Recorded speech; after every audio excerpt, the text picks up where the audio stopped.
Hi, இன்னைக்கு வந்து நம்ம அவல் கேசரி எப்படி பண்ணுறதுன்னு பார்க்கலாம். இதுக்கு வந்து ஒரு டம்ளர், சின்ன டம்ளர் வந்து அவல் எடுத்திருக்கேன். ஒரு ஸ்பூன் கீ ஊற்றிருக்கேன்.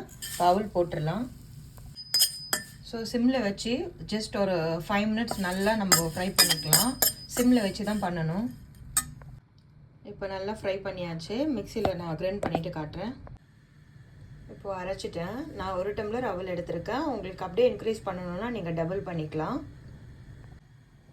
இப்போ அதே கடாயில் ஒரு டம்ளர் தண்ணி ஊற்றிக்கிறேன். இப்போ தண்ணி பாயில் ஆனோடனே ஒரு 1/2 டம்ளர் மில்க் ஊற்றிக்கலாம். இப்போ ரெண்டும் நல்லா மிக்ஸ் ஆனோடனே நம்ம அவலில் போட்டுடலாம். இப்போ வந்து நான் ஒரு டம்ளர் சர்க்கரை போட்டுக்கிறேன். எல்லாம் மிக்ஸ் பண்ணியாச்சு. நான் சாஃப்ரான் வந்து அரை கப்பு கொஞ்சம் கம்மியாக தண்ணி எடுத்திருக்கேன். சாஃப்ரான் ஒரு 10 மினிட்ஸ் சோக் பண்ணி வச்சுருந்தேன். சும்மா கலருக்காக தான். இதை நம்ம குத்திடலாம். இப்போ நான் வந்து 2 ஸ்பூன் கீ ஊற்றிக்கிறேன்.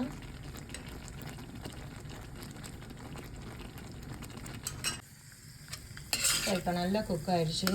இந்த மாதிரி பதம் வந்த உடனே நம்ம முந்திரியும் திராட்சையும் நெய்யில் வறுத்து போட்டுடலாம். ஸோ இப்போ போட்டுடலாம். ஒரு யம்மையான அவல் கேசரி ரெடி.